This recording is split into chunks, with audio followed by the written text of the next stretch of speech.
Good morning mga kabutil. Good morning, good morning. Mabisita tayo sa ating sitawan kung pupuy na tayo mamitas.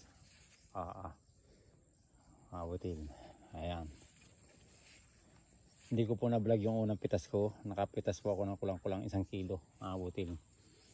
Ang presyo po dito sa amin ngayon ay 200 hanggang 230 per kilo. Medyo mahal pa mga kabutil. Ayan. Meron siya. May mapipitas, pero baka bukas na mga kabutil para madagdagan medyo hindi siya karamihan, pero utay-utay may mapipitas.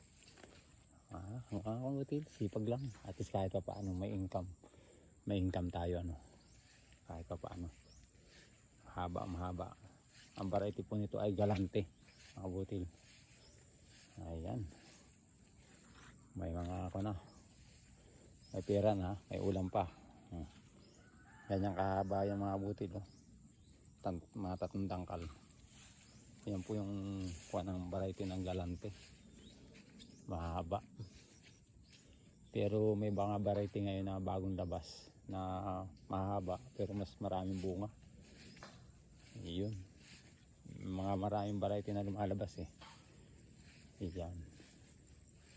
Yun. Medyo mahaba yung siya na yun. Umabot hanggang pan. Kaya natin gaano kahaba yun. Mahaba. At least 1 piraso pa lang. Solve pa na doon sa haba na yun Abutin. Marami pa mo ibubunga. Kasi po ito padalawang pitasan pa lang Padalawang bunga.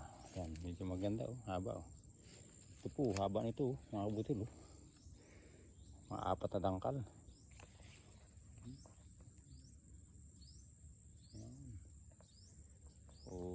Haba.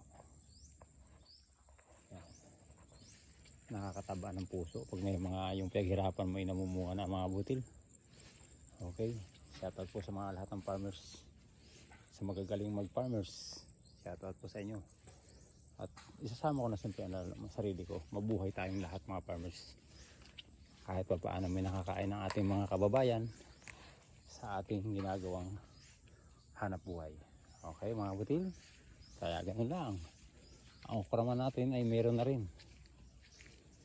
Ayan. Sasabay na rin natin siguro bukas. Ayan May mga bunga na rin. Ang kilo naman po ng okra ngayon dito sa amin ay 100. Yan. Shoutout po sa mga malalapad ang tanim na okra. At sigurado tiba-tiba kayo. Ito pong aking ito ay unang tuklas. Kaya hindi po masyado kagandahan. Pero kahit pa paano, meron po tayong na-harvest. Siguro sa mga susunod na panahon, mapapaganda natin to. Kasi naghahanap tayo ng magandang pamamaraan. Ang laki na nito. Siguro ito magulang na to. Magulang na siguro to.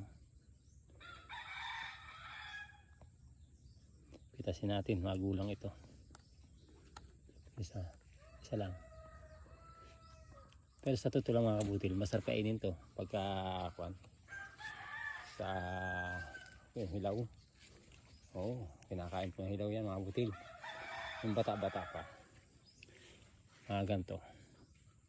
Pitasin nyo. Yan. Pasakain. Matamis-tamis. Okay mga kabutil. Muli, maraming salamat sa inyong panonood. Thank you for watching. Ingat tayo.